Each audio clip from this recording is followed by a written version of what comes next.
What's up everyone, Matt Randall here again, and in this video I want to give you 5 tips on how to use in-ear monitors. 5 quick, simple, easy tips. So let's roll that intro and then we'll get straight into the video.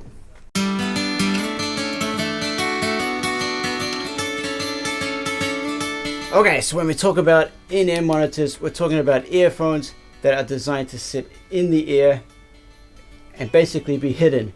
Now, these are primarily used for audio monitoring. Let's say you're in a band and you want to be able to hear yourselves, but you don't want the big speakers on the floor.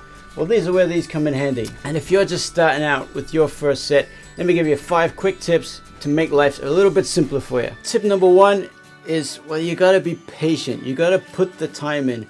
Now, I know most of you will have probably used a set of earphones at some point in your life. Who hasn't?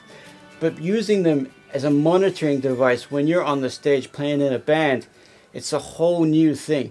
If you've never used them before in that environment, it takes time to get used to. If you're trying to implement them with your band and you may be forcing them upon people who have never used them before, you have to be patient. You have to allow them time to get used to it because it is a completely different sensation. So give them time, give them a chance to get used to it. Maybe try it with just one ear for a while. Give them a chance to get used to it because you will miss the noise. And especially if you get yourselves a good set of noise cancelling earphones, ones that really sink in the ear, or you go as far as to get custom molds made, they are really different. It's a completely different sensation. So number 1, be patient. Let your band members get used to them. Tip number 2, if you're trying to implement, tip number 2 for using in-ears, get and use a room mic.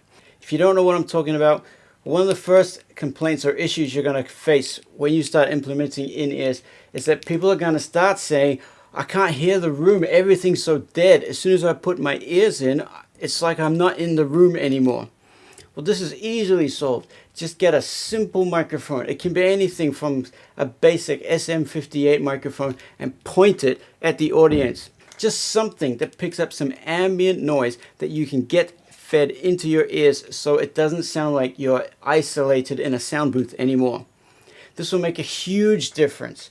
And if this is still something you can't get access to, well, for now you might have to just simply take one out and only wear one. Now, I don't recommend only wearing one ear as a long-term solution because it will mess up your head. You will start hearing things very differently because you've all your sounds coming from one side and everything else over here is from the room. It's not good for your ears to do it that way. So get access to a room mic. Now, tip number 3 is not necessarily about the in-ears themselves, but what are you plugged into? You know, wireless units are very popular. They're neat, they're clean, they're tidy, but they're expensive. A decent wireless unit is going to run you somewhere between $500 and $1,000 depending on the manufacturer. And look, if you pay that sort of money for a wireless unit, you won't be disappointed. They're excellent. But consider your position. Consider, are you standing up in the same place? Are you stationary most of the time? In a worship setting, most of the band usually have their set place on the stage and they don't move. If you're a drummer, you're stuck in the same place all the time. So what good is wireless going to do you? Save yourself some money and look up something like a headphone amp, like a Rolls PM50S, or even just a small little mixing unit. Set it up beside them, you'll never have to move, and these come in at a fraction of the price. The Rolls PM50S, which is a little headphone amp, which I've reviewed in the past, you can check those videos out in the description as well below. That comes in at about $50. $50 versus $500, it's a no-brainer. Now in the past as well, I have bought wireless units that are sort of cheaper made knockoff versions of the more expensive ones, and they work, okay, but you get what you pay for. Tip number 4 is all about the earbuds, and in particular the seal you get when they're in your ear. Okay, I don't care how much you pay for these things. I don't care whether you pay $10 or $200. If you don't get a good seal in your ear, they will all sound the same. So for this, you're going to need to spend some time and maybe a little bit of money and get the right bud. Get the right little piece of rubber, silicone. Check out the Comply foam set, the memory foam earbuds. Whatever it is, make sure you get a set that fits in your ear properly. And if you're struggling or you want something a bit better, why not make your own custom molds? Now this is a set from a company called Radion. These guys make custom ear molds for sleeping. You know, they fit in your ear and they stay there and they block out noise. And I'll put a link to these in the description box as well. But basically they're 2 sets of like epoxy type stuff. You mix it together, you stick them in your ear, and they're all soft and squishy. But you wait 10 minutes and they will expand out, and eventually they form this hard rubbery silicone type material that doesn't change. They will be custom built, custom made for your ears. And like I said, these are made for sleeping, right? They're not made to allow a headphone. But while they're all soft and spongy, you can go and stick your earbud in them so that you eventually get a custom mold. There you have your own custom mold.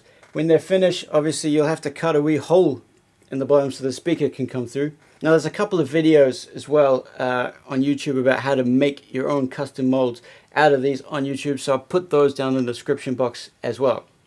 But you can go to an ear specialist, an ear clinic, a hearing clinic, and get your own custom set like these made. But they cost a fortune, they cost heaps. These are about 20 bucks to do yourself, and it takes no more than 15 minutes. Tip number 5, and my last tip for this video, is be careful what you put in your ears. Now, I don't mean be careful about the earbuds themselves and what you put. I mean be careful about the mix that you allow in your ears. Now to expand on this, what do I mean by mix? I mean, what are you hearing in your ears? When I first implemented this stuff, everybody wanted to hear a little bit of bass and a little bit of keys and a little bit of drums and a little bit of lead vocal and some backing vocals and also some electric guitar and a lot of the click track and a little bit of, and it just went on and on and on. And guys, unless you've got expensive quad driver earphones, which can run you up to $1,000 just for the earbuds themselves, unless you've got a really decent set of that, all that stuff is just going to get muddy and mixed up. If you're running with $20 earbuds, which honestly guys, sometimes they do the job just fine, but if you're trying to put more and more stuff into these cheaper earphones, they won't handle them. So my tip is put in there what you need. Okay, think about what they're designed for. You're not using them to be able to hear everything so you can appreciate how amazing everything sounds. You're using them to make sure you play on time, to make sure you're not out of tune, to make sure you're playing your parts right. So to do this, you're going to need a click. If you play to a click track, you're going to need that click. If you don't, but you have a drummer, you're going to need some of the drummer, right? If you're obviously going to need the lead vocalist, but consider maybe cutting the backing vocals out. Are they really helping you perform better? If you're using them as a singer, as a backup singer, you may need to hear the other backing vocalist to be able to tell, but you possibly don't need to hear the electric guitar and the acoustic guitar. You might want some of the bass. Okay, so that's my tip number 5. Consider what is in your ears and only put in them what you need to be able to do your best, to be able to perform your best. Alright guys, thanks so much for watching. That's going to do it for this video. If you enjoyed it, if you want more tips and tricks like this, leave me a comment in the comment section below. Ask me a question. I'm more than happy to oblige. And we'll be back with more content coming your way soon. See ya.